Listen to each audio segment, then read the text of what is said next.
do this job as a professional athlete, and now you can't. 30. Crushing to their soul, their spirit, their mental wellness, and that's really important to have these mental health professionals that understand the timeline, that understand the injury, and that's why when I was with New England, we worked very closely with these folks. Everyone was part of the team, we knew exactly what was going on, everyone was on the same page, so that we could.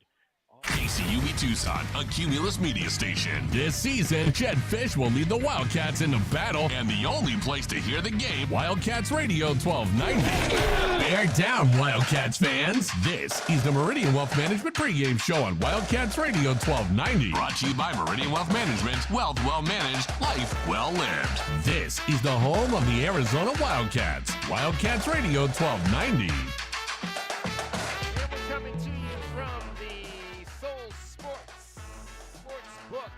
Casino del Sol. I am David Kelly, joined as always by the letter winners. To my immediate left is Kelvin Efon, the captain, U of A football class of 1998.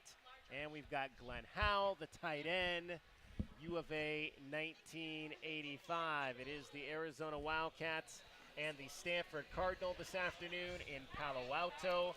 That is going to be the beginning of Pac-12 conference play. Again, we are at Sol Sports here at the Casino del Sol. Our second appearance here of the season. We'll be here every road game for Arizona football. And, folks, we are giving away tickets to the next Arizona home game. It is going to be a big one next Saturday against the Washington Huskies. So if you want tickets to see your Wildcats take on the Washington Huskies, you're going to want to come out here to Sol Sports today and have a chance to get in on this drawing. We're going to draw those tickets. We're not going to draw them, but we will draw the name of the person that has a chance to win those tickets coming up around 1:30. And you'll have to put on your Wildcat Think cap and answer a question to have a chance to go see Arizona take on Washington next Saturday next Saturday night. We know the time on that. That'll be a 7 o'clock start at the stadium next Saturday night. But first and foremost is this game here today, fellas, against the Stanford Cardinal, a team that the Wildcats have not beaten in the last 6 attempts, a team that after today they may not play for a very long time. I tell you what, 2006 is the last time we won. I think that was with Gronk. Had a fantastic game that game. But that's going to be – I'm a little nervous about this game. I don't know why. I just have a little – about this game. What's that? You've been nervous all week. Yeah, I've been nervous all week about this game. I'm telling you, I got a little EBGBs on this one. Mm-hmm. So I don't know when are we going to have the breakout of the offense. I know we've had the numbers, okay? When are we going to have the complete game of dominance on the ground, dominance in the air, and just a perfect game on the offensive side of the ball? I'm not worried about our defense. Right. I'm worried about our offense. And me myself, man, that uneasiness is knowing that this game is huge and it's very important because the next 5-6 games coming down are all ranked teams, and you hate to look ahead, but if we're looking ahead, the guys that are actually in it, I'm sure they're looking too. So, hopefully they lock in and understand that this game is a huge game and they get this one. Well, it's interesting when you talk about this game, and let's hear from the head coach, Jed Fish, who basically said what today is all about for his club. We have to win this week. That's the message to the guys. We have to come back home 3-1. And we have to sell out this place when we get back home. And that's the message to the guys, and that's the only focus. I've heard the saying, 1-0, go 1-0 this week. Okay, we have to go 1-0 this week. We have to come back with a win. We have to play our best football in Palo Alto. And we've lost to them, I think, 6 times in a row. And if there's any question whatsoever about the importance of this game, it's when you've gone there, you haven't beaten the Cardinal in 6 different attempts. As I've said before, I said to our team, this is a program that that in the last 20 years has had Jim Harbaugh and David Shaw.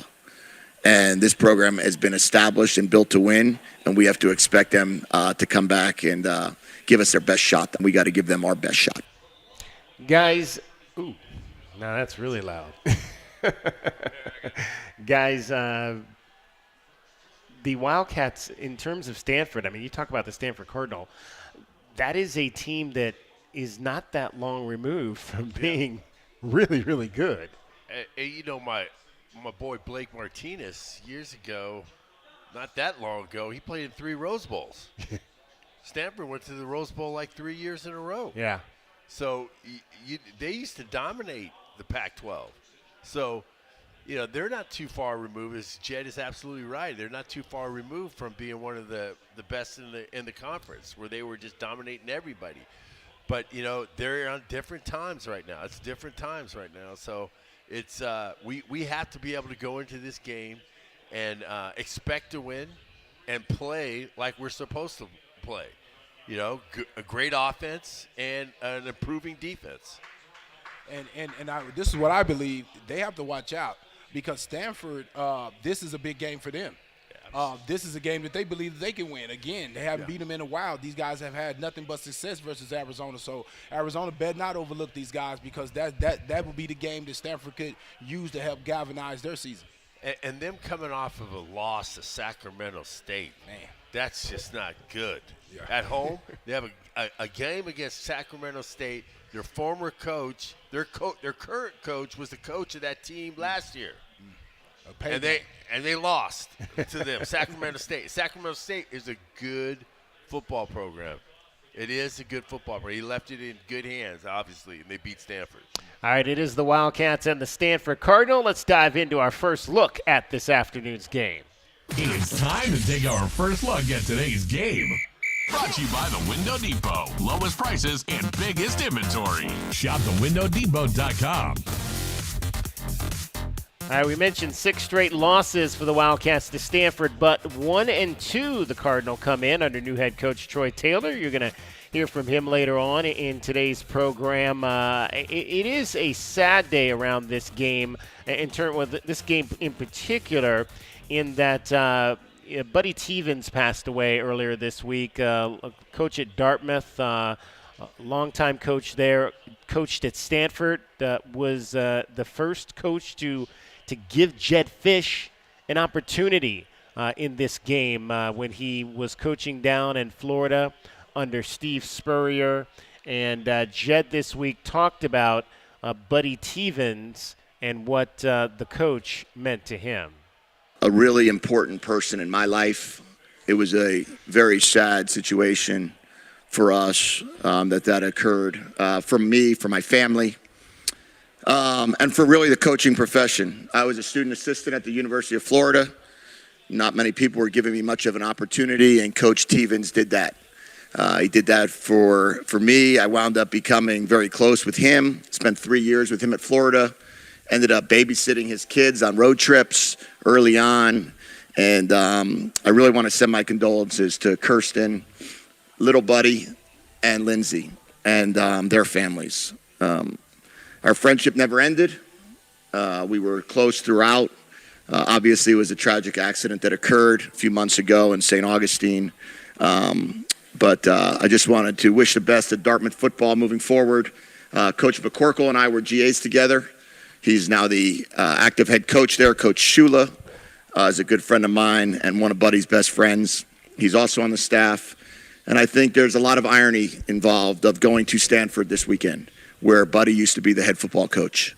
And I spoke with Coach Taylor, asked him if we're going to honor Coach Tevens. He mentioned there'll be a moment of silence prior to the game, as well as some stickers on helmets in honor of Coach Tevens. But I know that it's been a really rough few months. So I just want to send my condolences to the family.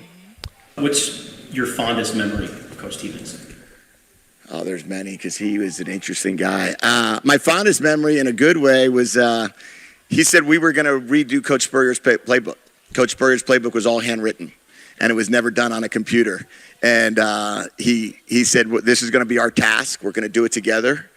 And he was willing to spend a lot of hours with me teaching it to me. And we did that together. And then there was some great funny memories of of Coach Stevens. I remember saying he was coaching Riche Caldwell at wide receiver, and he asked Riche if he has a certain release in his repertoire.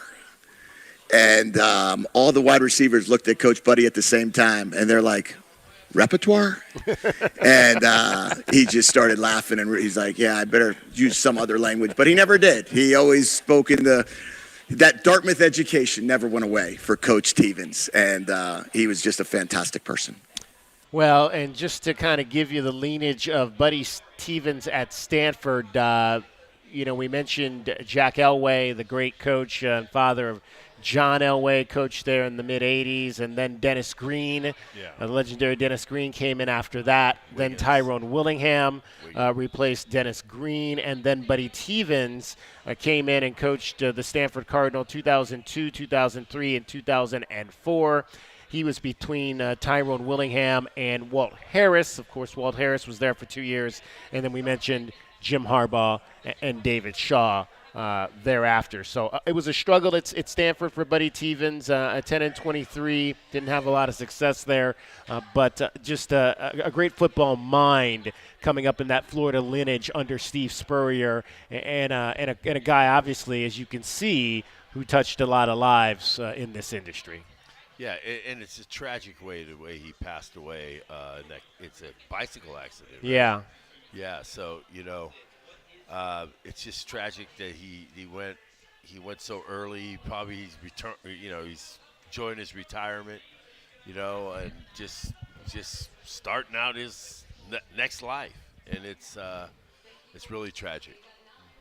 Yeah, so we absolutely want to send our condolences out to the family of Buddy Stevens, longtime college football coach here in the game, and again, a guy that touched a lot of lives. Guys, the final go-around in the Pac-12 conference starts today. It's going to be a nostalgic trip, I think, over the course of the next 10 weeks. Yeah, I think it's going to be, you figure we've been in there since 78. I think it was 78. Right. What about these other teams, UCLA and Cal and Stanford and all these other teams that's been in there forever? Go back all the way to the Pac-8. It's really it's going to be a sad and exciting moment. Because the Pac-12, Pac-8, Pac-10 is gone as we know it, and then going into a new conference, getting up to the Big Ten and the Big 12, those are going to be exciting times for all those teams that are moving to those conferences. Yeah, for me, man, it's tough because the history of the Pac-12, playing in the Pac-10, just can't really believe that it's all over with right now. You sit back and you think about, I saw the Southwest Conference. I grew up in Texas, watching all those games, and then next thing you know, they had championship teams, Texas, Arkansas winning basketball championships, and next thing you know, it's gone forever, and people barely bring it up again. So, for a player from the Pac-12, I'm thinking are they going to remember us? And it's kind of tough for me to believe so, because the Southwest Conference and all the guys from that era, they kind of get lost, if you ask me. Yeah, I mean, I don't think the history will go away, guys. I think the history is always going to be the history. But I think that, obviously things – when you look at going on and creating new memories, I kind of think of it as a relationship. You've been married to this one situation for going over for almost 40 years, 44 years, and now you're going to go on to this new relationship, and there'll be new memories made, but I don't think you ever forget the old memories that you've had and the people that came along. I mean, we still talk about the guys. We still talk about our guy Bruce Hill from the WAC days, who got inducted this week. We talked just a few weeks ago about how he's long overdue to be in the Ring of Honor, and that honor came his way this week. Yeah, and you look at that, 45 years in the Pac-12. That's what Arizona's been. It's like you said, Dave. It's going to be a sad breakup. It's going to be a sad breakup. But you know what? I guess I don't know about being divorced, but I've talked to some guys that have been divorced, and it's a little exciting after you get divorced. So maybe that's what it'll be for us too when we get to the Big 12. Yeah, I don't think I ever want to know what that is. Neither do I. Not at all. Not me. All right, let's tell you about what we've got coming up for you today here from Soul Sports on the Meridian Wealth Management Arizona Game Day pregame show. Let's take a look at the Right Way Rundown and see what's coming up on our pregame show, brought to you by Right Way Heating, Cooling, and Plumbing. Doing things the right way. All right, coming up next in our offensive scouting report, we'll get into Jaden Delore and the effect has had on the running game this year for the Arizona Wildcats. We'll hear from Stanford linebacker Tristan St. Clair. In the huddle today, Glenn, we've got Ray Wells. Yes, we do. Raymond Wells, linebacker. Played with the University of Arizona 2001 to 2002. Played for the Tennessee Titans and the San Francisco 49ers. A guy that made it to the National Football League, and he's got a very important new job. Yes. And we'll be talking to him about that. Might be one of the most important jobs on the planet, in the U of A's planet of football. The whole thing of football. It's one of the. He's the executive director of the Wilmer Friends for Wilma and Wilmer, the collective, and it's a very, very important job for him. Yeah, and then in the captain's corner this week, one of my former Cleveland Browns, Dennis Northcutt, is going to join us. Yeah, now we got Dennis Northcutt coming in, one of my former teammates. I believe the best wide receiver in school history if you look at the numbers. Also in the NFL, as far as NFL career, 10-year NFL career, playing with the Cleveland Browns and a couple other teams there. But was a great teammate, great guy, great family man. All right, that is what is coming up in our rundown, our Right Way rundown for today. There's no outro. We will take a break here and come back, and we will get into the offensive scouting report. You'll hear from Stanford defensive linebacker Tristan St. Clair and more. This is the Meridian Wealth Management Arizona Game Day pregame show. We're live at Soul Sports, the beautiful sports book here at Casino del Sol. The TVs are flashing Florida State and Clemson. I see Cincinnati and Oklahoma. We got Vatech and Marshall. And we got Rutgers losing big to the Michigan Wolverines. All of that and more coming up here on Wildcats Radio 1290. That's our first look at the game, brought to you by the Window Depot. Lowest prices and biggest inventory. Shop thewindow.depot.com. This is Wildcats Radio 1290. This hour of the Meridian Wealth Management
Wildcats fans, this is the Meridian Wealth Management pregame show on Wildcats Radio 1290. Brought to you by Meridian Wealth Management. Wealth well managed, life well lived. This is the home of the Arizona Wildcats. Wildcats Radio 1290.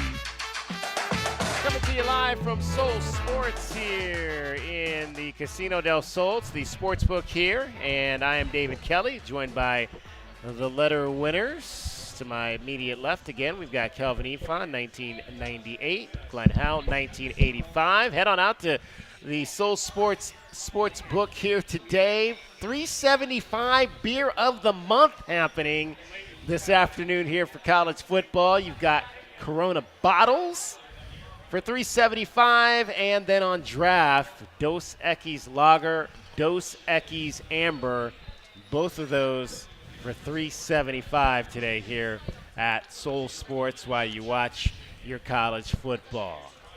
Let's get into this week's offensive scouting report. Here is the Wildcats offensive scouting report for today's game. He's into the end zone. Touchdown, Arizona. The offensive scouting report is brought to you by O'Reilly Chevrolet. O'Reilly Chevrolet. Get more with O'Reilly Chevrolet. And guys, Jayden de Laura has not only passed the ball for Arizona this year, but he is starting to be a factor in the run game. Empty backfield for de Laura here on 3rd down and 5. He'll take the snap, rolling right, looking to throw, sets up, looking deep. Now he'll run it again. Plenty of room. First down, out to midfield, 45, down to the 40, out of bounds at the UTEP 30-yard line. That's a great play by Jayden de Laura. And those type of plays have been there for him this entire season, but that's the first time where the field split open like that in the middle, and he just took it. That's what he's got to do. Take advantage of those great legs. Well, and guys, one of the things I thought that was key in last week's game, for me anyway, was the fact that I thought that they kind of brought the offense back into a little bit more of a safe mode in getting Jacob Cowing back involved with passes to the edge, easily completable passes to kind of take some of that pressure off Jayden de Laura, and then he's becoming more comfortable, as we saw there, with picking his opportunities to be able to gain yards on the ground with his legs. And I liked his safety factor, too. He's sliding. He's not trying to truck him like we saw. Me and Kelvin saw that one day. You gotta be safe with that, and that's. I think it is. Get him warmed up. Throw him some easy passes. No really big reads you have to do. Just get a safe pass out there. Just get him lathered up, just like you got to do all the other guys. Just get him warmed up. And I think they even do that in the National Football League. They do that all the time with these young quarterbacks and these guys, just getting them some short passes just to get them to understand, the flow of the game. And I think that was a great idea that what Jed did last week, and I hope he's going to do something of the same this week. Cowan is like that safety blanket. I think also it was to get Cowan kind of going. He's your guy you want to get the ball to early, and he's basically like a running back at the receiver position. He can make moves and get up the field and make a lot of yak yards. Yep. So I think also it was about getting Cowan going, but nice little safe passes like that bring the defense up a little bit to open up those big passes down the field for guys like T-Mac. Well, and Troy Taylor, the head coach of the Stanford Cardinals, knows a little bit about scrambling quarterbacks because he's seen a few already this season, Caleb Williams for USC being one of those, and it's something that his defense has had trouble with this year. It's the scrambles and the extension of plays, as you saw on Saturday night, that hurt us the most. They were ad-libbed or off of blitzes where we lost contain, or he just made a great play to avoid contain or go underneath it. And honestly, those were all the key plays on that side of the ball. All the key plays were undesigned quarterback scrambles and runs. So something that's challenging for sure, because you have coverage, you have run responsibilities and run fits. You're trying to put pressure on the quarterback. You're trying to stay with your levels in the pass rush lanes. So it's not one of those things where you just say, hey, we're just going to stop the quarterback scrambling. It's definitely challenging at all levels, but it's something we got to improve on. Yeah, Sacramento State quarterback Caden Bennett had 13 carries for 100 yards in that game. Yeah, it's tough when you're trying to be disciplined, stay in your lane, not get out of your lane, because we've got a guy that's moving all around, because especially if you're blitzing, you got man-to-man. You got to stay with your guy. So that leaves the whole field open. So those are kind of things that you got to say, hey, man, sometimes you just got to make a play, and sometimes you just can't do it.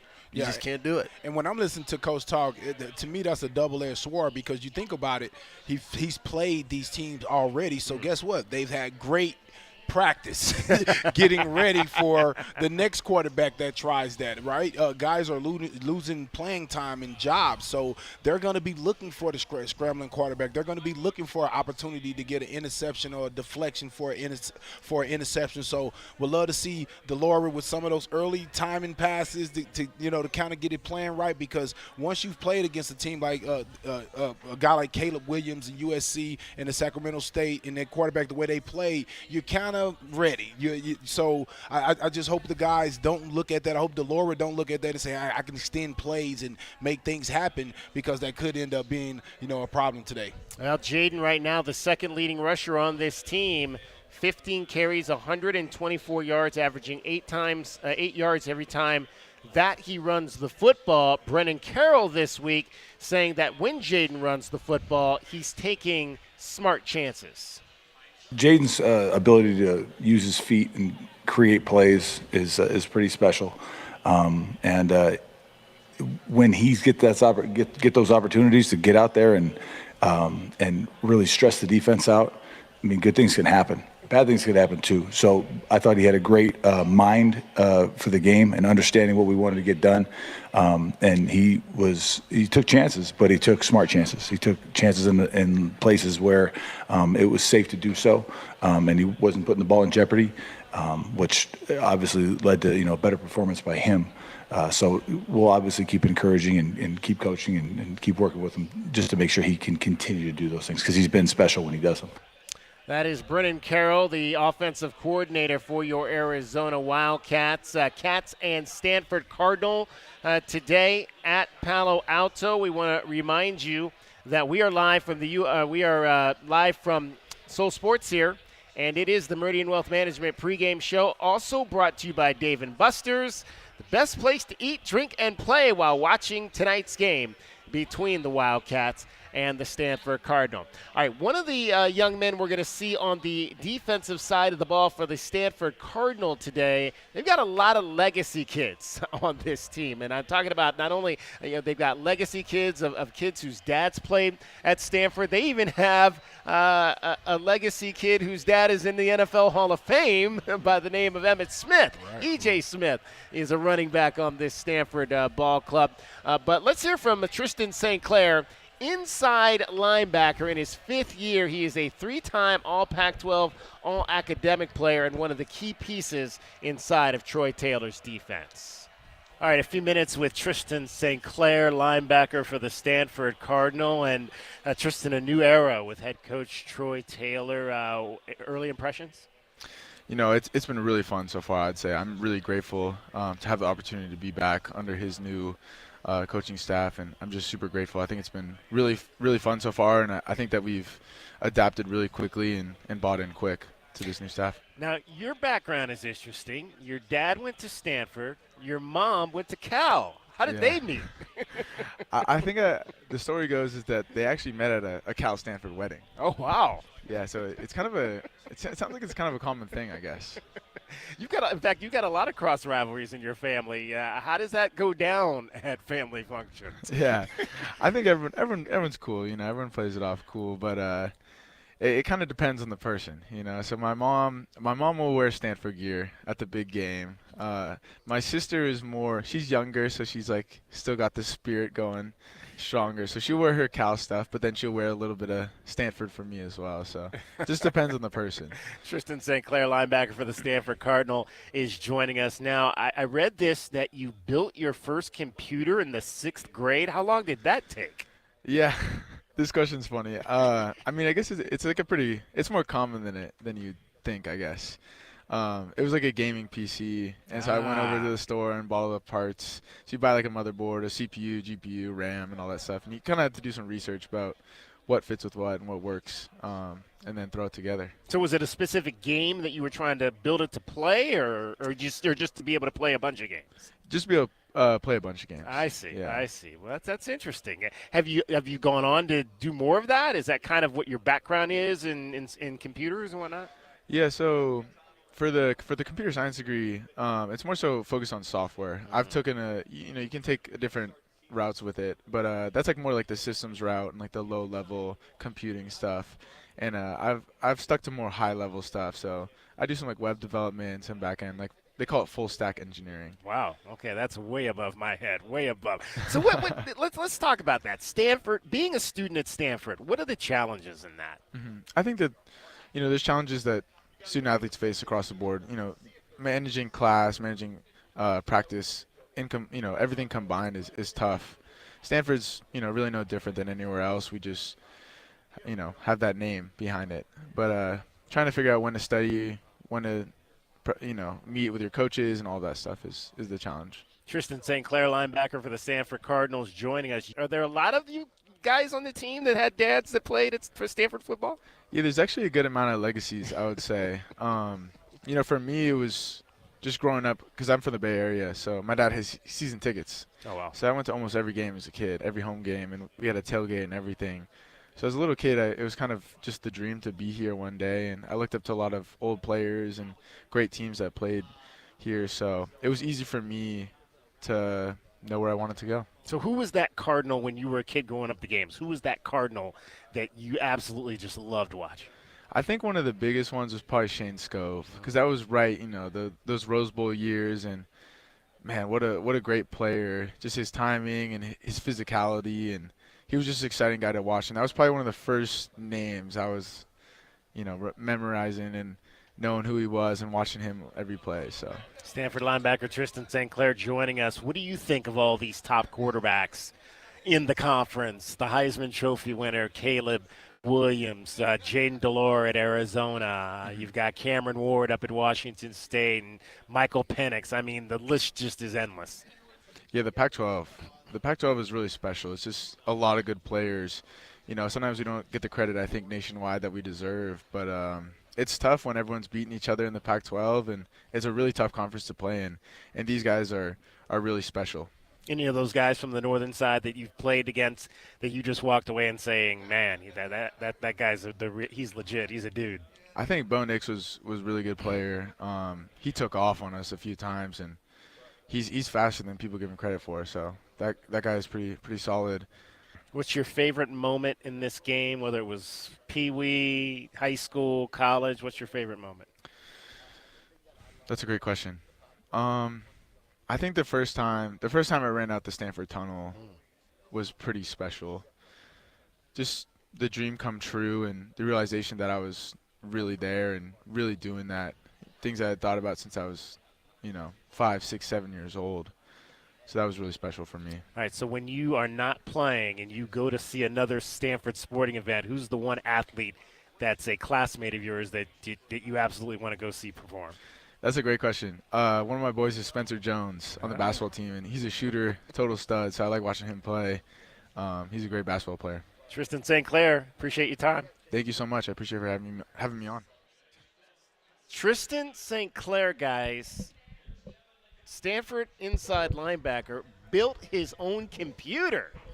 I mean, goes to Stanford. Those dudes are for real.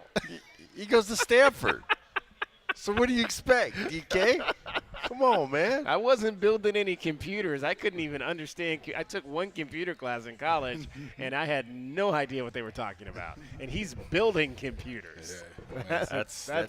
That's saying something right like there. That's saying something. All right, let's get a break in here.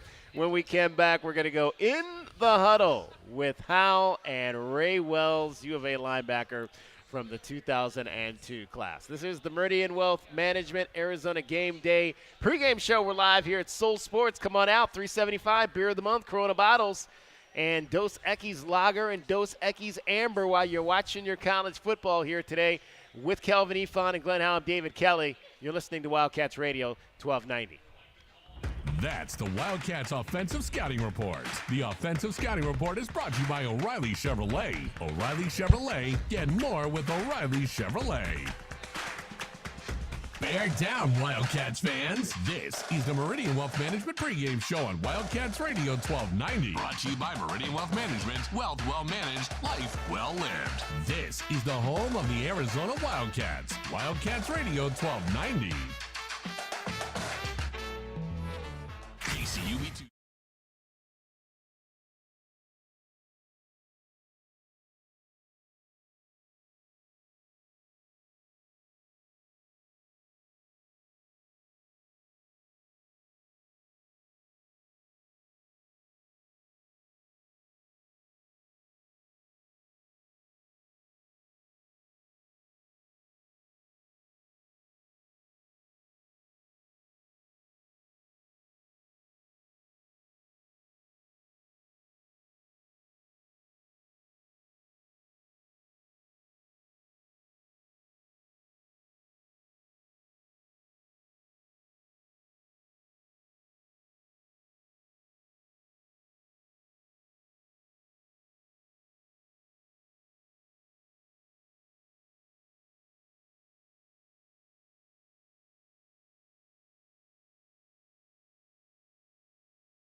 Let's go in the huddle with Arizona letterman Glenn Howell. In the Huddle with Howell is brought to you by Kaiser Garage Door and Gates. Kaiser celebrating 25 years serving Arizona. A little bit of George Clinton bringing us in here in the Huddle. Welcome into this week's edition of In the Huddle with Howell, presented by Kaiser Garage Door and Gates. I'm Glenn Howell, former University of Arizona tight end, 1980, class of 1985. And our guest today is Ray Wells, a linebacker from the Wildcats football class of 2002. Ray, how you doing? Oh, I'm doing great, Glenn. How you doing today? I'm doing great. Ray Wells, he played for the Tennessee Titans in 2003 and for the San Francisco 49ers in 2004. Ray, usually when we come into the huddle, we talk about with former players, what their experience is when they were at the U of A, what some of their great moments. How did you get to the University of Arizona? You know what? It's actually, I was a junior college transfer out of San Diego Mesa Junior College. And it's kind of funny how I got discovered. Rob Ianello, who was the recruiting coordinator for years for Coach Tomey, was actually recruiting a tight end from a local high school in San Diego. Heard two other recruiters there talking about me, left them there at that practice and ran over to my practice over at Mesa to watch me. And the very next day, he sat me down, and the rest is history. I took a visit to Tucson and fell in love. Just loved at first sight. That's awesome. That's awesome. So Rob, I know Rob, and he just kind of discovered you through some hearsay. That's amazing. That's amazing. So you played linebacker, and your coach was Makovic, right? Or no? So I was Dick Tomey's last recruiting class. I played 1 year under Coach Tomey, and 2 years for John Makovic. Yeah. So and then after that, you get what were some of your fondest memories there at the University of Arizona when you played at some of your greatest games? Honestly, I can think of three games stand out. My very first game in Arizona Stadium was against Ohio State in 2000, fall 2000. I think the atmosphere of being my first actual Division I college football game was great. That same season, we went into triple overtime against Washington State. And then probably most fond memory was beating Arizona State in Tempe in 2001. So what was your record against Arizona State? So I redshirted in 2000. So I always say I redshirted. So my personal record is 2-2. So I'm sorry, it's 1-1. So I have a 500 record against ASU as a player. Well, at least you didn't go 0-for. That's good. That's good. You didn't go 0-for. You know what? I haven't talked to some guys that have gone 0-for. I was 3-for-3 myself. So it's always good to beat those guys up north. And Ray, you from there you went from, playing for Makovic. What was your expectations of playing to the next level? You know what, Glenn? My goal was always to play collegiate football, and I think it was, play collegiate football in either the Big 12 or the Pac-10 at the time, and get a degree and see what it went from there. And I was lucky enough to get an opportunity to sign as a free agent with the San Francisco 49ers, which was my favorite team growing up. So it was like a dream come true that here, not only am I playing in the NFL, I get to play for the Niners. Signed as a free agent, and I wound up my rookie season in Tennessee playing for the Titans, and it was great. I got a chance to learn a lot about football that I didn't know. The NFL is so much more mental than people think it is. There's talented guys everywhere. Everyone's got talent, but the mental aspect of playing in professional football is what separates a lot of guys from the good from the great.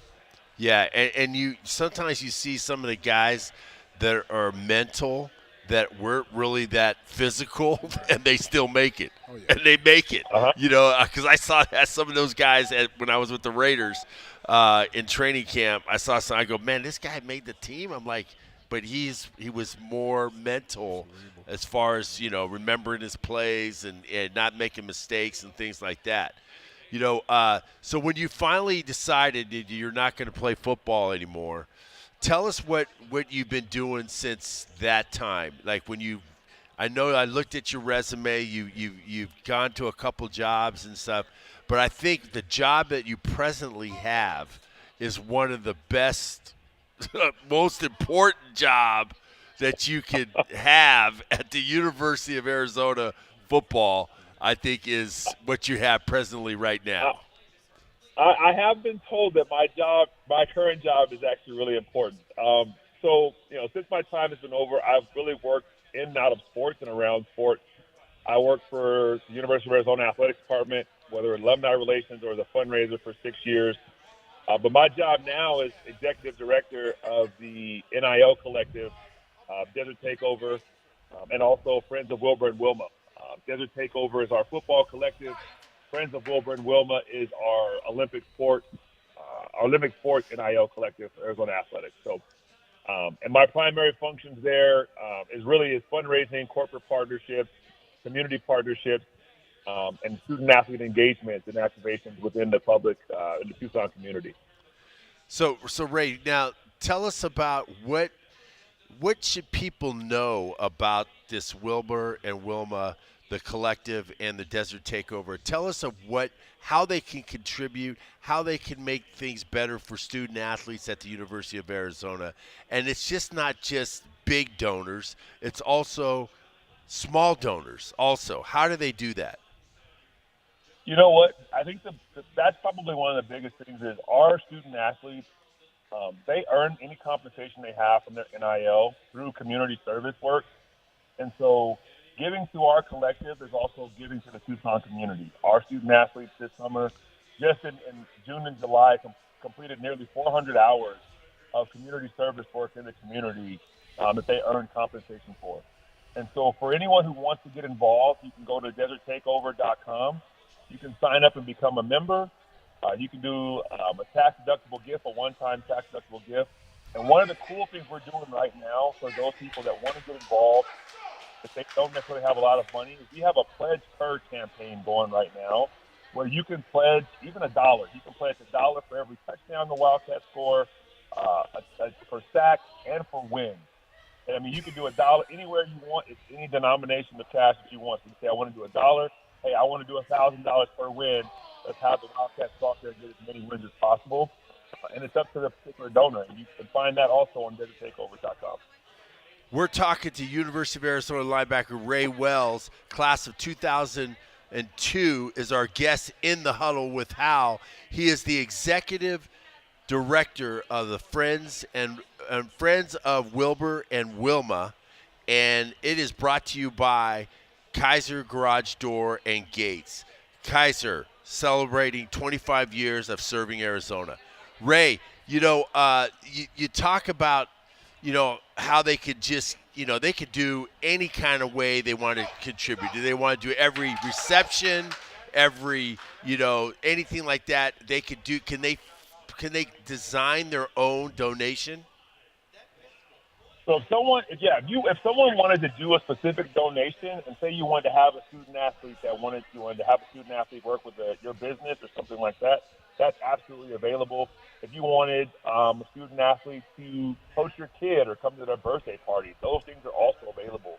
I think that's the beauty of name, image, and likeness, is that it allows student athletes to be compensated based on who they are and what they bring to the table. Ray, hey, David Kelly here. Question for you. Explain to folks what My NIL is and how that works in this whole system. So My NIL is a way, it's kind of similar to the Pledge Per, except that instead of going through the collective, that's a way for fans to be able to get an NFT and have a direct connection to student athletes. So if you go on the app, My NIL, you're able to do this exact same thing. You can donate to a student athlete, and it goes directly to a student athlete. And the quid pro quo there says athletes have to be able to do something in order to get something. They have a signed NFT that is offered up to anyone who donates on My NIL. Ray, Kelvin here. How you doing, brother? How you doing, Kelvin? Oh man, pretty good. I was just thinking, man, a football thing.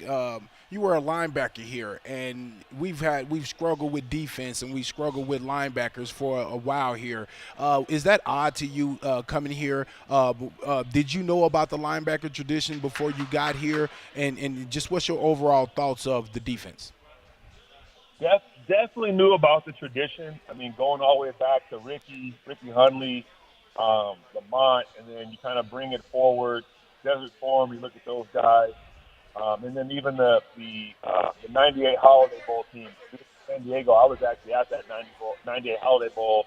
You know, see guys like Marcus Bell, Deshaun Polk. Those guys are a little bit closer to my age and generation.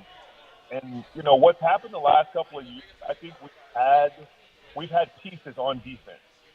We hadn't had a complete defense in a lot of years. Because you think about some of the Rich Rod teams, you know, Scooby Wright was a hell of a linebacker. And we had a couple of defensive backs that were really good. I think what we have right now is probably the best complete overall defense at all three levels, whether it's D-line. You look at some of the guys that we got to transfer. Big Bill Norton comes to mind.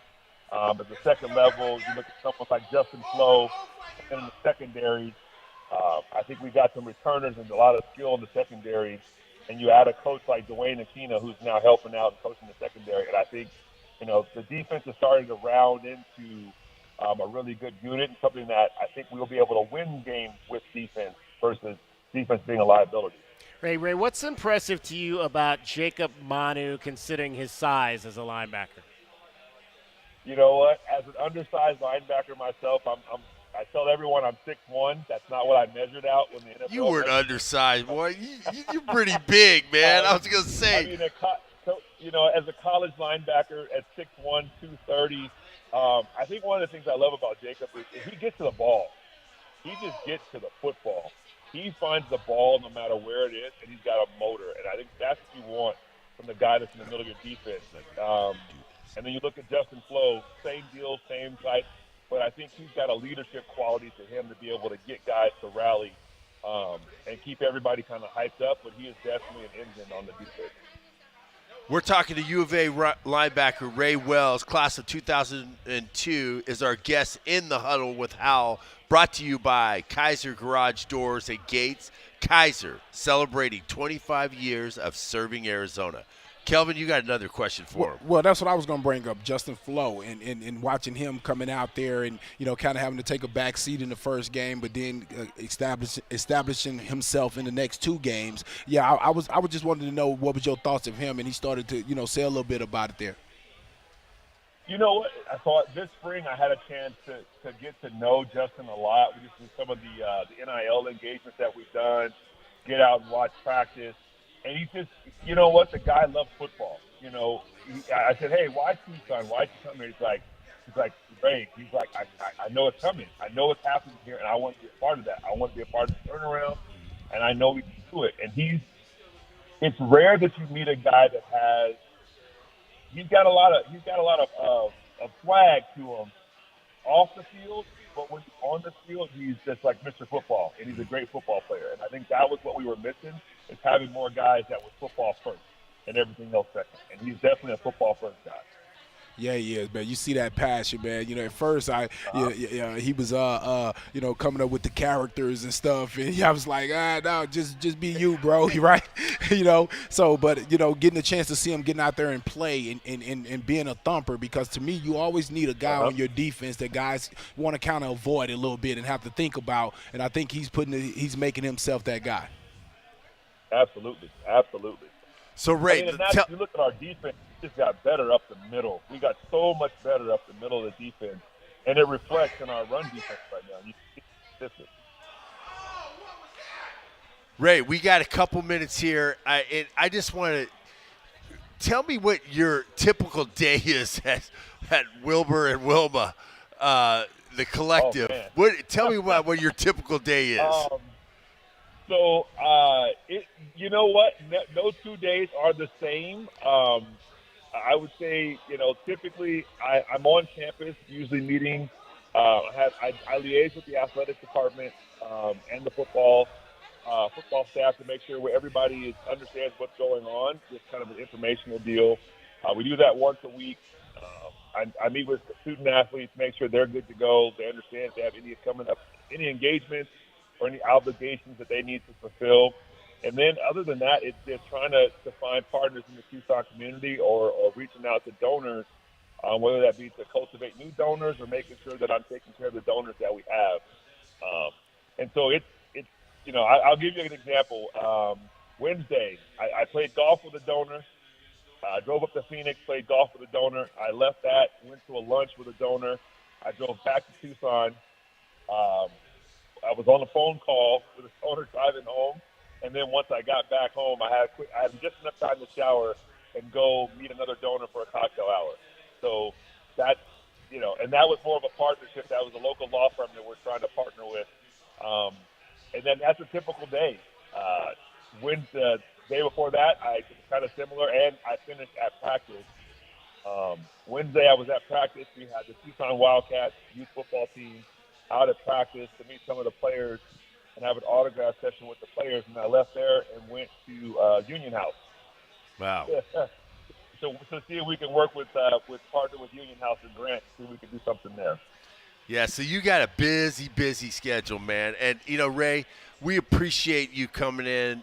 Thank you for coming on. And we want to thank Ray Wells, alumni, University of Arizona, class of 2002, for joining us this week on In the Huddle with Hal. And I appreciate it, Ray. And much luck to you about to getting this thing done. I know it's an important job for the University of Arizona athletics and for the football team. And I know you're going to give 100% because you're a Wildcat and you got your heart in it. Bear down, brother. Bear down, go Cats. Let's get a win tonight versus them Cardinals. Yes, that's right. Bear down, brother. We'll see you. Thanks. That's Ray Wells. In the Huddle with Howell. Brought to you by Kaiser Garage Door and Gates. Kaiser celebrating 25 years serving Arizona. This hour of the Meridian Wealth Management pregame show is brought to you in part by Advanced Auto Care, Crest Insurance Group.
1290. Brought to you by Meridian Wealth Management. Wealth well managed, life well lived. This is the home of the Arizona Wildcats. Wildcats Radio 1290.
Correcting that and who's putting that together, and I think Ray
all, new head coach. What are your early impressions of Troy Taylor?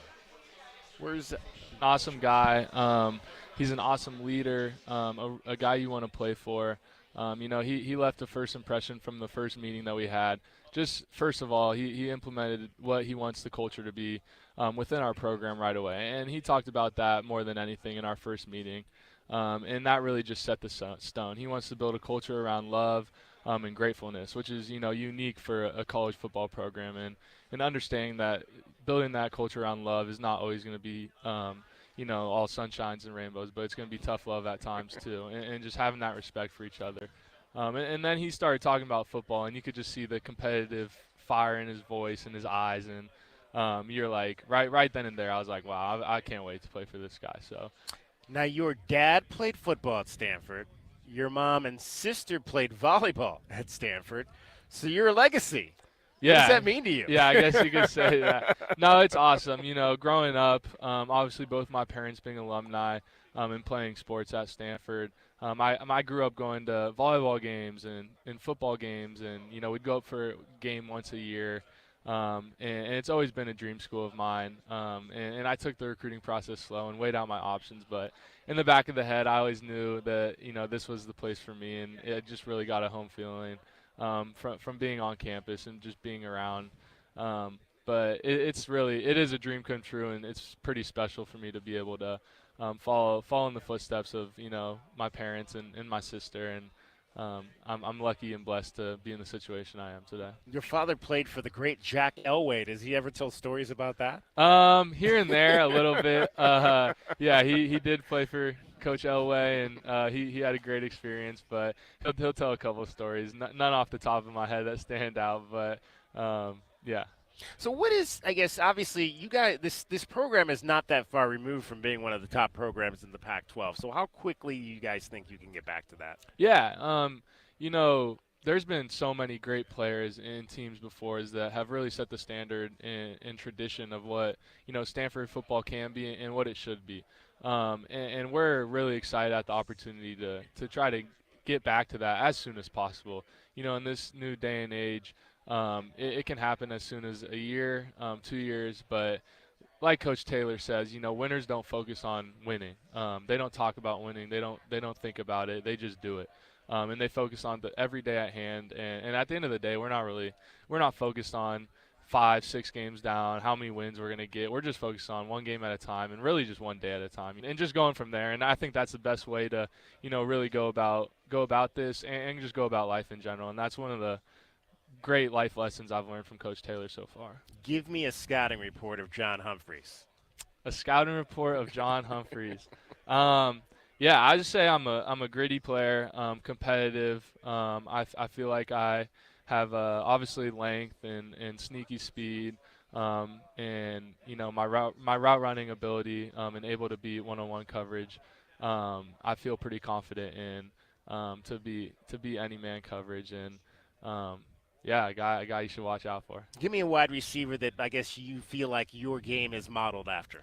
Yeah, I watch a lot of Mike Evans. I think just similar body types, a guy who's big, fast, long, strong, really explosive, runs great routes for how big he is. I watch a lot of Julio Jones. I try to emulate my game after those two guys. And then as of recently this offseason, I've actually been watching a ton of Cooper Kupp. I think you can learn so much from Cooper Kupp. He's not the biggest, fastest, strongest, but he's always open, and he's a great route runner, and he's just always, finding the ball. And Coach Taylor actually coached him at Eastern Washington, so I've been able to watch a ton of their old college film and been able to see how he was in college and in Coach Taylor's system. So that's been a new guy I've been watching and really enjoyed kind of picking up little bits and pieces there. And well, John, continued success, and we look forward to seeing you against the Wildcats. Thank you. I appreciate you having me on. All right, that's John Humphreys, wide receiver from the Stanford Cardinal. Let's get a break in here, and when we come back, we're going to go up to Palo Alto and check in with the Arizona Baycats, who are getting set to start their pregame party prior to today's game. This is the Meridian Wealth Management Arizona Game Day pregame show. We're live at Sol Sports out here at the Casino del Sol with Calvin Ifan and Glenn Howe. I'm David Kelly. This is Wildcats Radio 1290.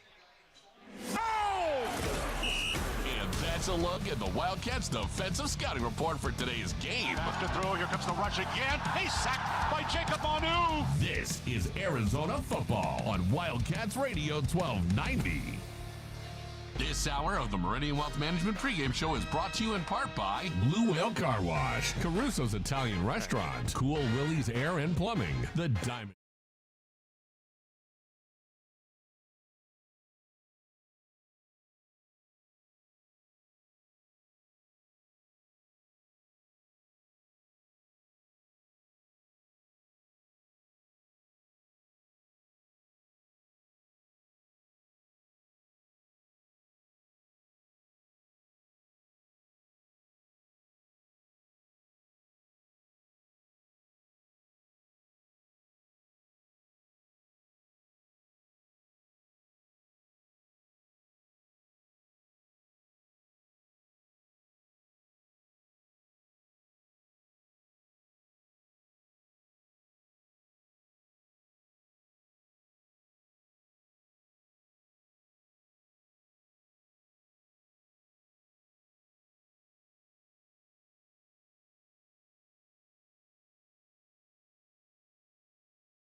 Well, it's going to take a long time. All right. We therefore commend our goalie once again to the appropriate place. Still there, Dad. Picture Rocks Cooling, Heating, and Plumbing. Making sure all your plumbing is working the way it's supposed to. And so, Goldie, we bid thee farewell. Still there. Does it feel like the price of everything is going up, up, up? We can't control the price of gas or groceries, but at Royal Kia, we never add market adjustments, even while other dealers add fees because inventory is limited. At Royal Kia, you can rest assured you won't pay market adjustments, and we stand by our transparent online pricing. Royal Kia, the dealership that's different. OAC plus tax, title, license, dealer installed options, and $529 doc fee. Royal Kia, Speedway in Columbus or royalkia.com.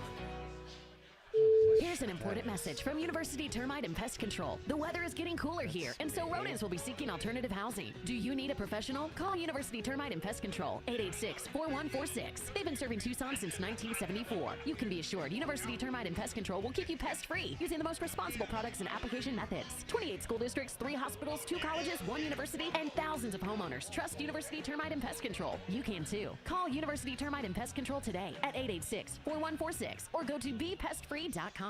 Do you often worry you left the garage door open? With a LiftMaster garage door opener powered by MyQ, you'll never worry again. You can control, secure, and monitor your garage from your smartphone anytime from anywhere through the MyQ app. As an authorized LiftMaster dealer, we have smart openers designed for your needs, including belt drive motors for ultra-quiet operation, integrated camera for live video streaming, and battery backup that lets you in when the power is out.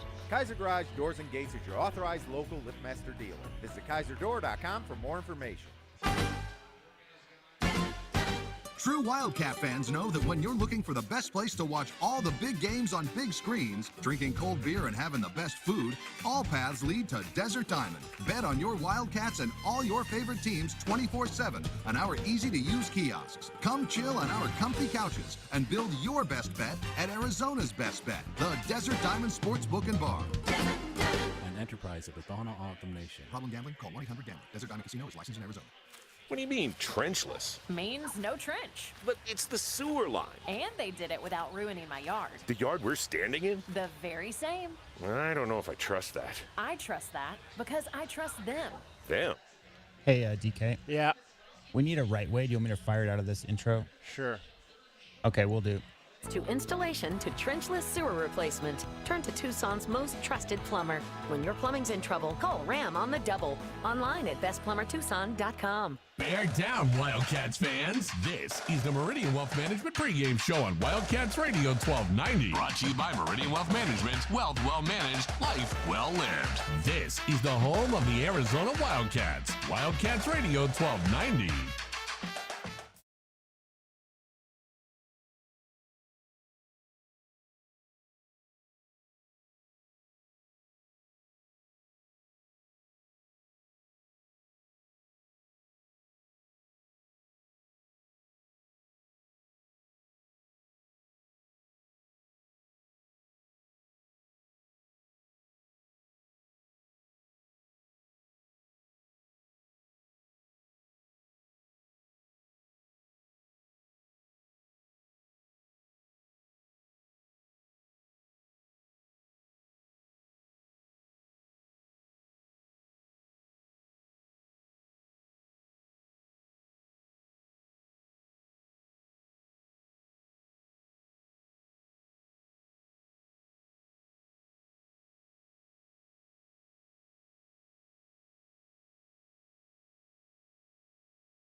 o'clock kickoff.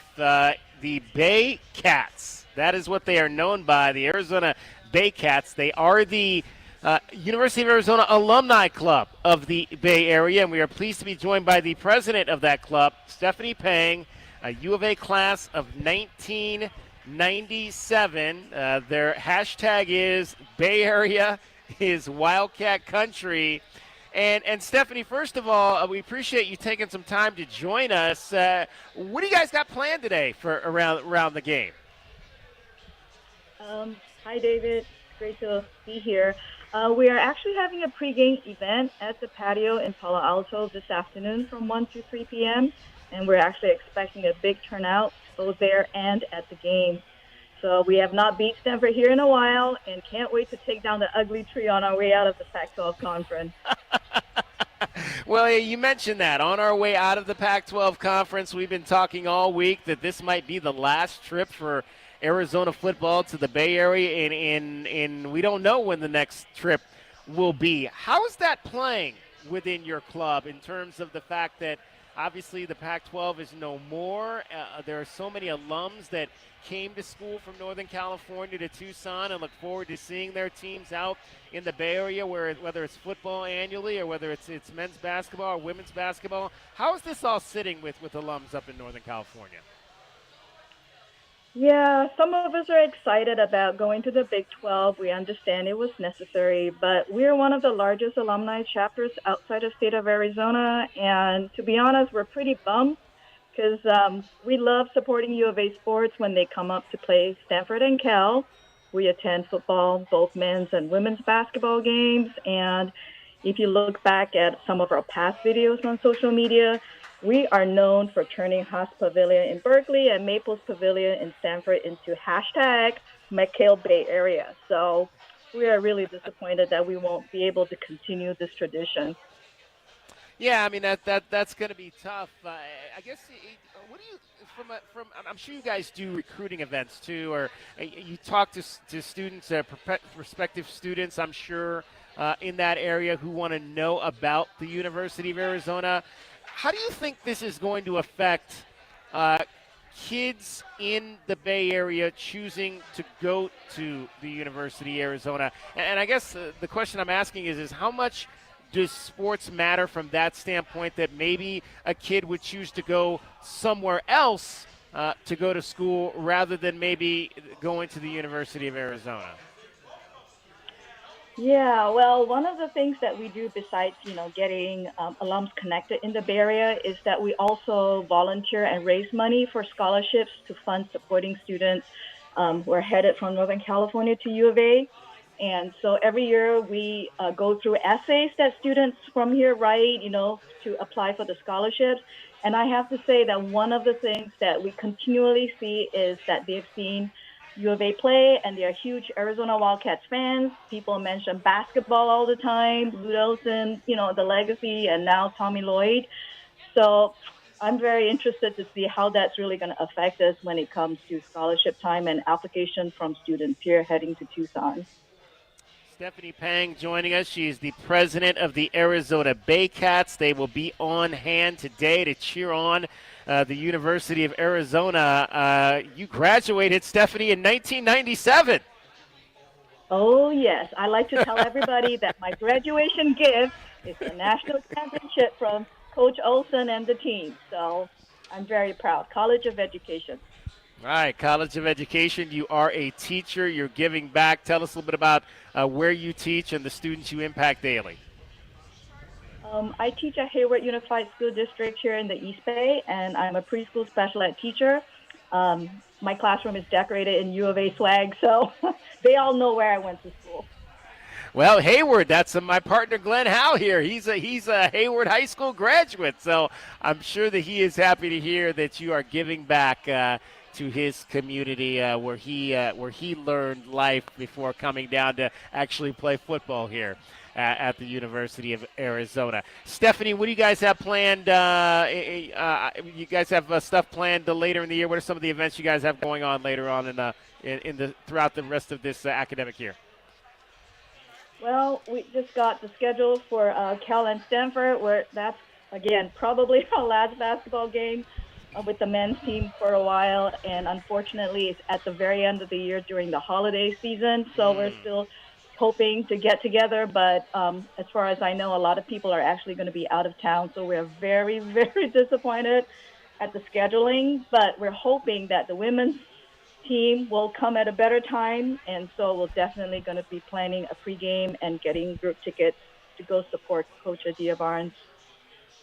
Outstanding. Hey, Stephanie, I appreciate you taking a few minutes to join us and enjoy the game today. Enjoy what could be the last experience at the Stanford Cardinal Stadium for a long time for Arizona.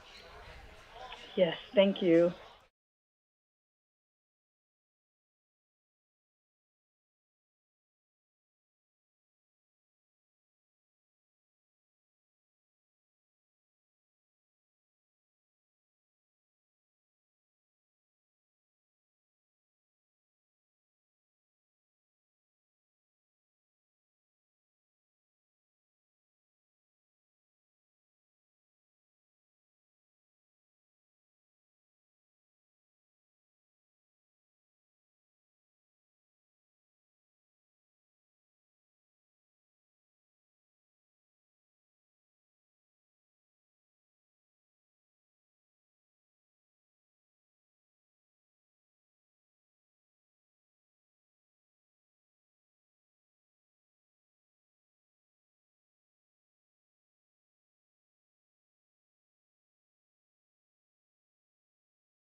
Meridian Wealth Management pregame show on Wildcats Radio 1290. Brought to you by Meridian Wealth Management. Wealth well managed, life well lived.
Managed, life well lived. This is the home of the Arizona Wildcats. Wildcats Radio 1290.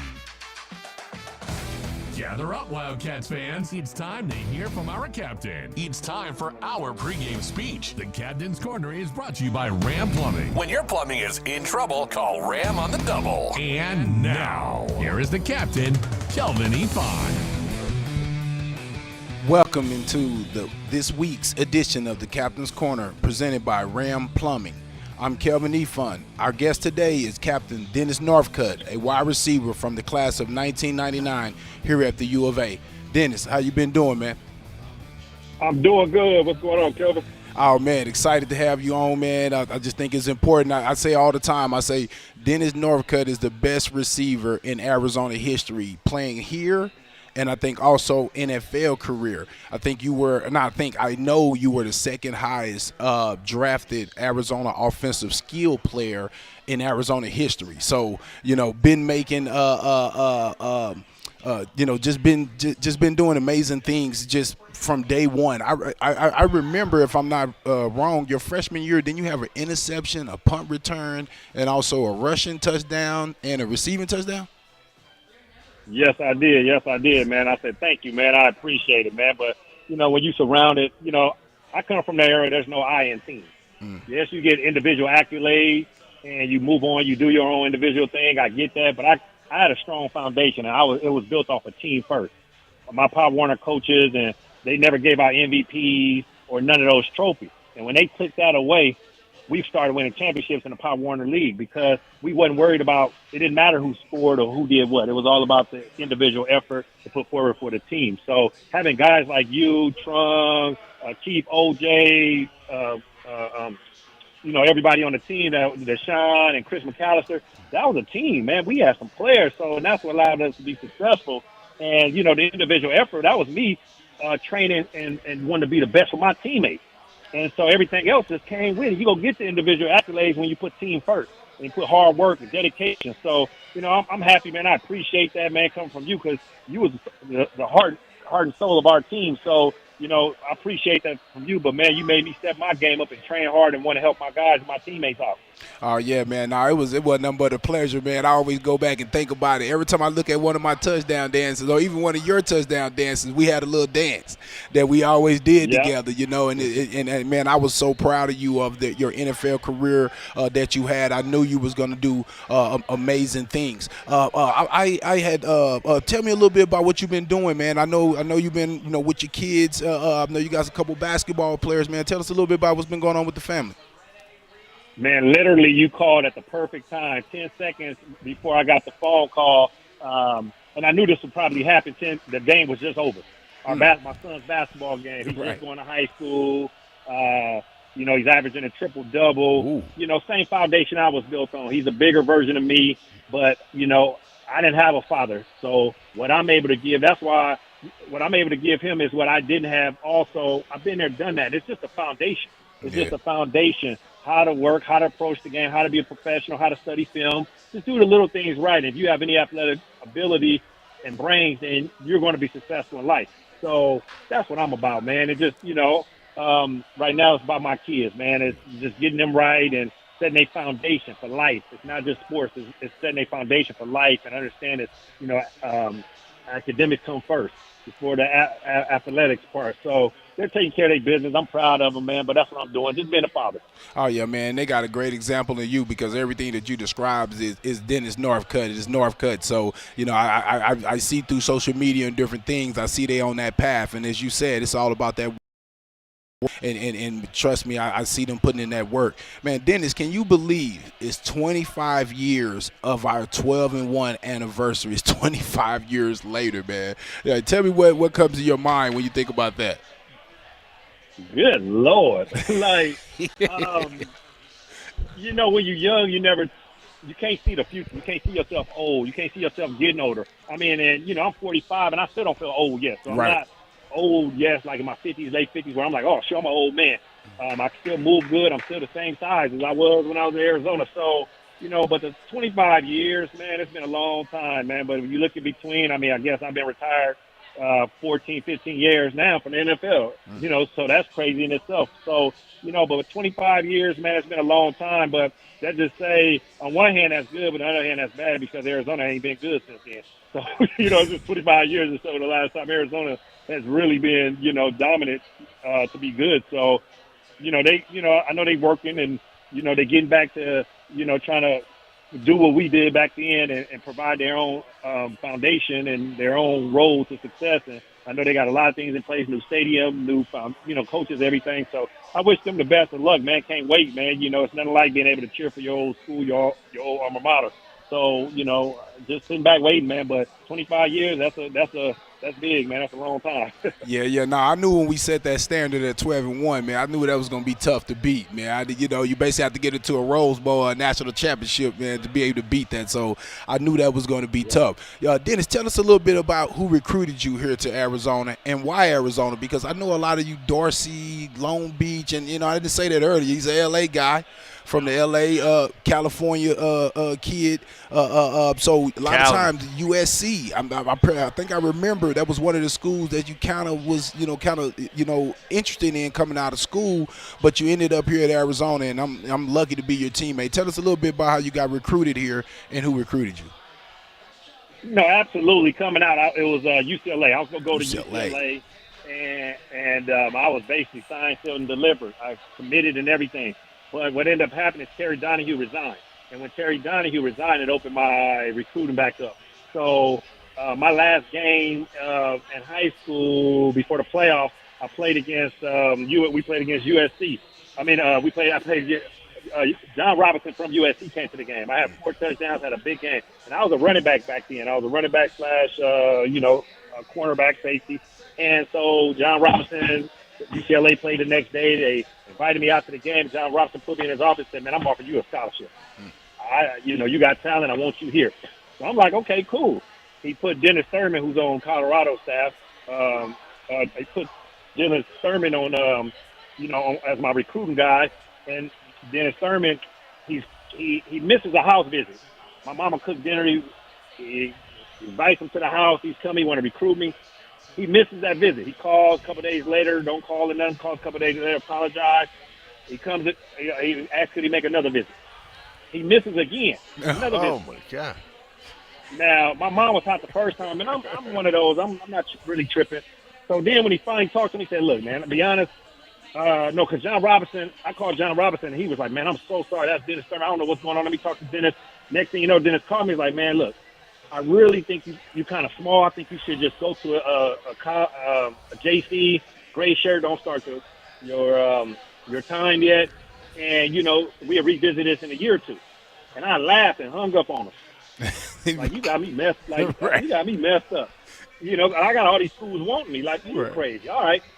And, I always been, people laugh when I even played football because, and I'm not mad at him because, nobody got to tell me who I am or justify, or I look for acceptance in a person to say who I am. I know who I am. So I graduated high school at 145. I'm 145. Right. My son is 155 right now, and 6'1". So I get it. But I was 145, but nobody knew my heart. Nobody knew where I came from, and nobody knew who I was, my foundation. So I didn't need nobody to. So I knew who I was. I was offensive player. We had like 6 guys go to the NFL. Niall Diggs. We had a few guys that go to the NFL. I was MVP of our the city section with 35 touchdowns. I was MVP. I was the man. So I knew what I was doing and who I was. And next thing you know, I'm recruited by Arizona State, all these schools. My nickname was Dino, so he came in and right away his persona, his personality, we started clicking. And then when Coach Tomey, Coach Tomey, man, when he come in, man, he get real comfortable. He get real comfortable in your living room, and he closed the deal. And then on my recruiting trip, my mom was like, the coaches stole my mom. But for me, I said, I still got to see the school. I got to see the team. I got to feel it. Now my mom, not what coaches tell me. I got to feel it. So when I came to Arizona on my recruiting trip, that's when the deal was closed. With guys, everybody on the team, man, I felt comfortable there. I felt wanted. I felt welcome, and that's what I was looking for. Like my son all the time, he's like, you want me to go to Arizona? No, it's about what school is best for you. You got to feel it. Same thing on the recruiting process I did with this year, because that's what high school is about now with junior high school guys. I say, wow, this was just like me picking up college. Like, you just got to go. And we wasn't biased to nobody. We was going, filling it out, going on recruiting trips for high school until we felt what school was best for us. And I didn't say nothing. I asked my son. He felt the same thing I felt to know what school was best for him. Right. And I was like, all right, you want to go there? You like it? I felt the same way. Okay, cool. That's cool. I was just there observing, making sure you make the right decision, my 2 cents. So that's how I chose Arizona, man, and it was a blessing. Really had nobody like me who could do everything and the kind of player I was. But the good thing about it, it wasn't just me coming in. It was the players that was already in the mix to be joined up together. Kelvin, who played basketball, who came out to play football. Trump Kennedy, who was looking for a position, didn't know which way he was going. Keith Smith, who needed a push with O.R.T. Jenkins coming in. Those two guys building something at quarterback. You had, Chris McCaster coming in my class, who just went to Mount Sag, UCLA, challenged his transcripts and didn't go to UCLA. So now we got a top 10 guy in the country that as a cornerback that's coming to play there. Deshaun Pope, Marcus Bell, all these guys who at the time was not stars yet, was not ball players that nobody really knew about. So we came together as one. That's what made us so good. Brad Brennan, who would have thought Brad Brennan could be on the outside and do the things? Ragdoll. I mean, yeah. I mean, Brad Brennan was, a key to our success. So, nobody knew we was going. Kelvin Evans was going to come and do what he did on the offensive side, be the soul and heart of the team, be the running back, a goal line package, short down his mindset, his toughness to be the dog, give us that dog mentality. And one quick step done where guys had to step their game in, but knew it wasn't a playtime. It was time to be a player. We would go ball focus and pay attention and go down, score points. It wasn't no selfish. Kelvin accepted his role. We all accepted our roles and knew who we were, and that's what good teams do. They love when they cheer for each other. They're happy for one another. They're not, oh man, he's doing this. I want to get mine. I want to get mine to help the team just like him. I got his back. And just like Kelvin would say, when he scored, I scored. You've seen guys rushing to the end zone. Right.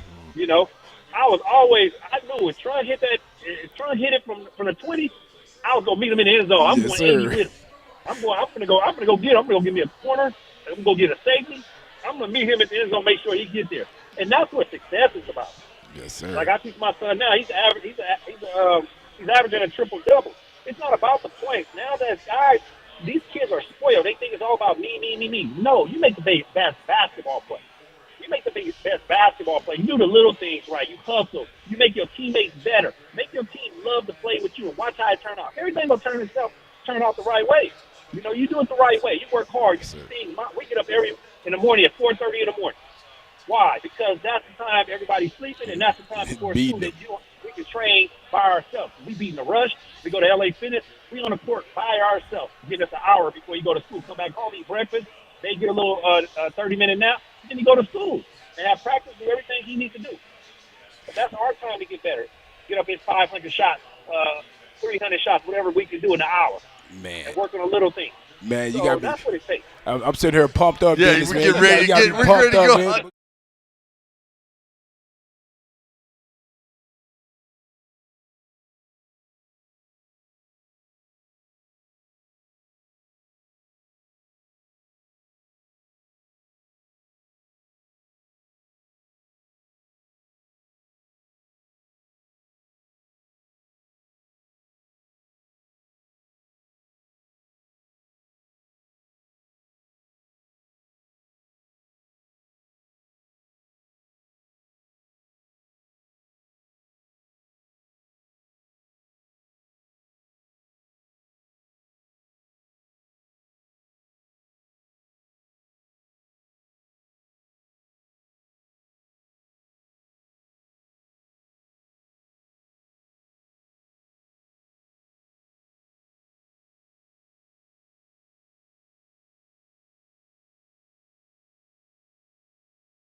and then people will start saying, "Wow, Arizona, who is that? They're 6-0, they're 7-0. Oh my God, what are they doing?" Right. Now you start looking at, they got the kid trying Kennedy. They got Kelvin Efon, who's a short down back.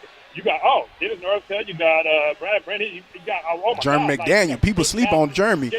Man, people don't understand. Like part of our 11-1, 12-1 was because Jeremy McDaniel was able to redshirt, and we was able to get him back. And so, I mean, it's kind of like selfish, but sometimes the way the world works. But, Jeremy was having a little problems in school. He was able to, he had the red shirt and because he went out and got his degree after that. But so we ended up having Jeremy that extra year, and that was big for us because we would have not had that extra receiver who he was the number one receiver on the team. Jeremy McDaniel has a short hand. Big catches. What was that? But that was, big time catcher, but he broke the school record for the most yards. Yeah, acrobatic. Acrobatic. So Jeremy McDaniel was big time. So that's, but you don't know it when you 5-5, 5-6, right, 4-6. Nobody really cares. Yeah, you're a great player, but every university has a great player if you can't put it all together. So I say that to say, like, we've been the same team for probably 25 years. There's 5 or 6, and you have special guys that come in, and it's kind of overlooked because of the success of the team or lack of success of the team. So, we have to just continue to buy in overall and guys, as far as a team and winning concept. Because when I look, I love the players that we got, not just like God, dog, but at the same time, we got to figure out how to turn them, let a lot of these good players turn their success into our team winning. Yes, sir. Well, man, Dennis, I enjoyed having you on.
This hour of the Meridian Wealth Management pregame show is brought to you in part by Blue Whale Car Wash, Caruso's Italian Restaurant, Cool Willie's Air and Plumbing, The Diamond Store, Goldberg and Osborne, Goodfellas AC, Humane Society of Southern Arizona, Lexus of Tucson, Nova Home Loans, Recon Auto Detail, Right Now Power Sports Tucson, and the Tucson Police Department.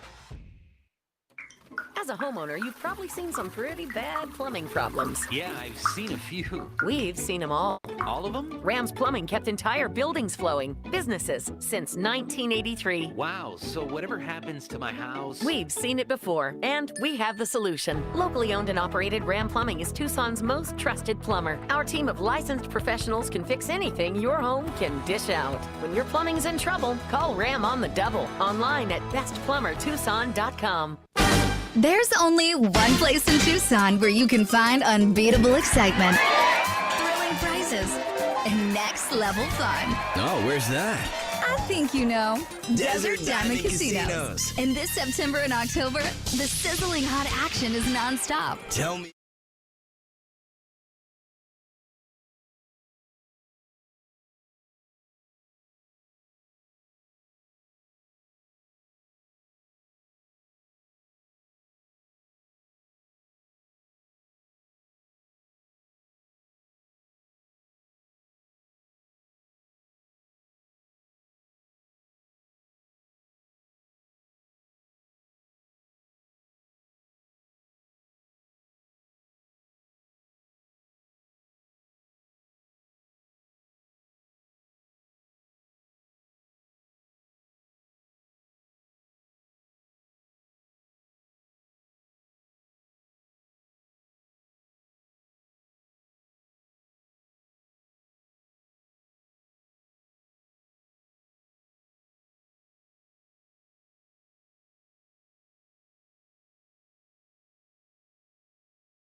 Meridian Wealth Management pregame show on Wildcats Radio 1290. Brought to you by Meridian Wealth Management. Wealth well managed, life well lived. This is the home of the Arizona Wildcats. Wildcats Radio 1290.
Tucson, Dorado Rock, First Choice Pools, The Good Feet Store, Jack Furrier Tire and Auto Care, O'Reilly Chevrolet, Ram Plumbing, Restaurant Supply Store, Right Way Heating, Cooling and Plumbing, Rocking KA Master Plan Community Design by Nature, and University Termite and Pest Control. Think of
Obviously, one of the big things with you in this new position is you're a Cal guy, but you come over to this new job here with Stanford. When this job came open, was that something that you have to kind of say to yourself, man, after growing up in the situation you did going to Cal, that do I want to go coach at the school that I tried to compete and beat on the field for all those years? Yeah, not really. It was, it was one of those schools that I had a lot of admiration for, even as a student athlete coming out. And one of the schools I considered going to, Arizona was one I came close to going to as well. And so I always had a great amount of respect for Stanford.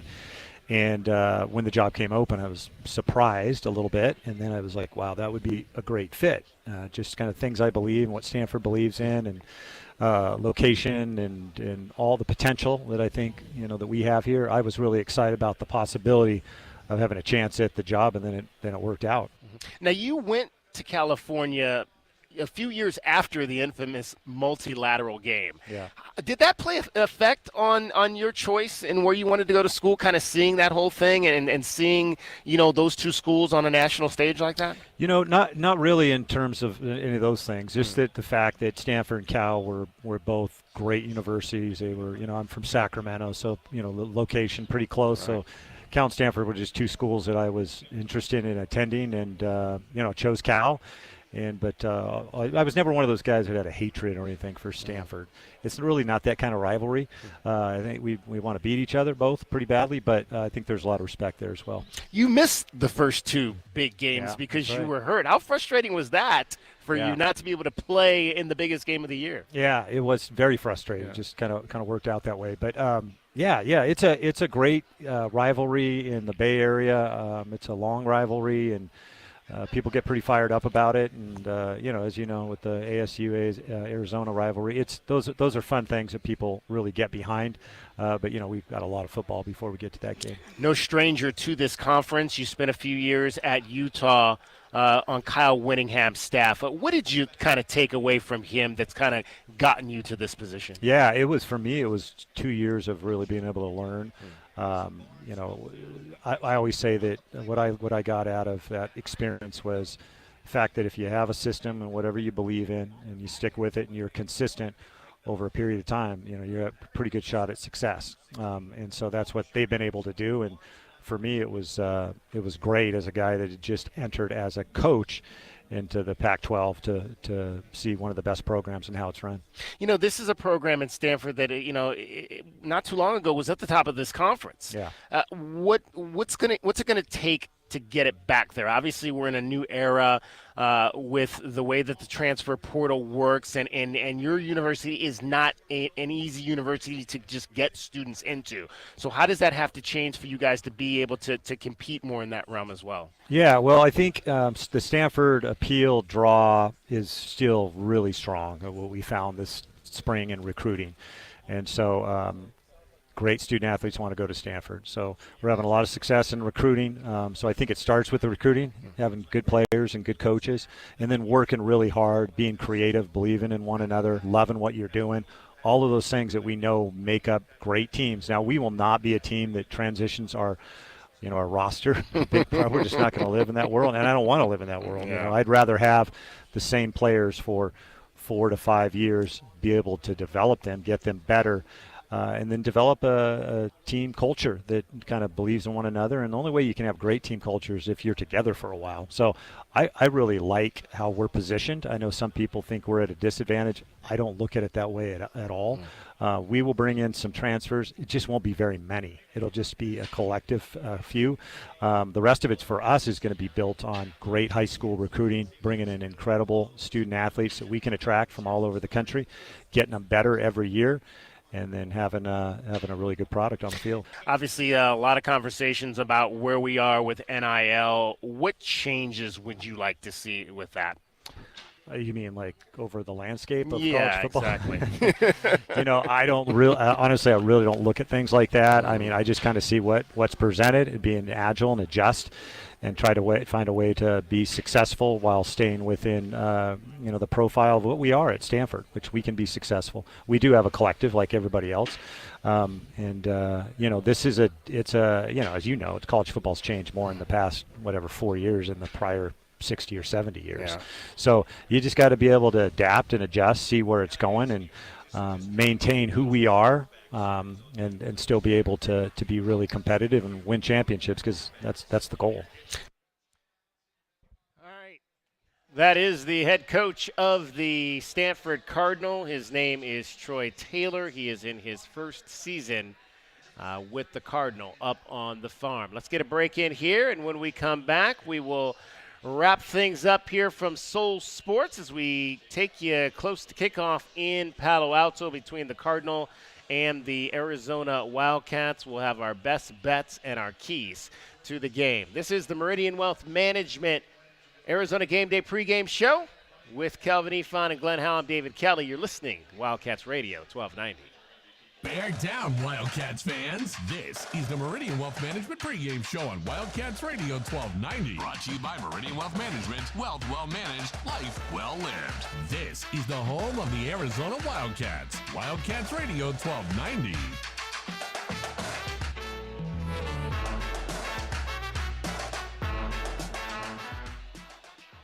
Old Pueblo Harley-Davidson is the pre-owned inventory destination with hundreds of pre-owned Harley-Davidson motorcycles to choose from. Save $2,000 or even $6,000 at Old Pueblo Harley's pre-owned clearance sale. Now through the end of the month, Old Pueblo is accepting 100% of all credit applications with low financing options available. Take a test ride and receive a free dealer tee. Only at Old Pueblo Harley-Davidson or online at oldpuebloharley.com. Some restrictions may apply. See dealer for details. There are many reasons you might need to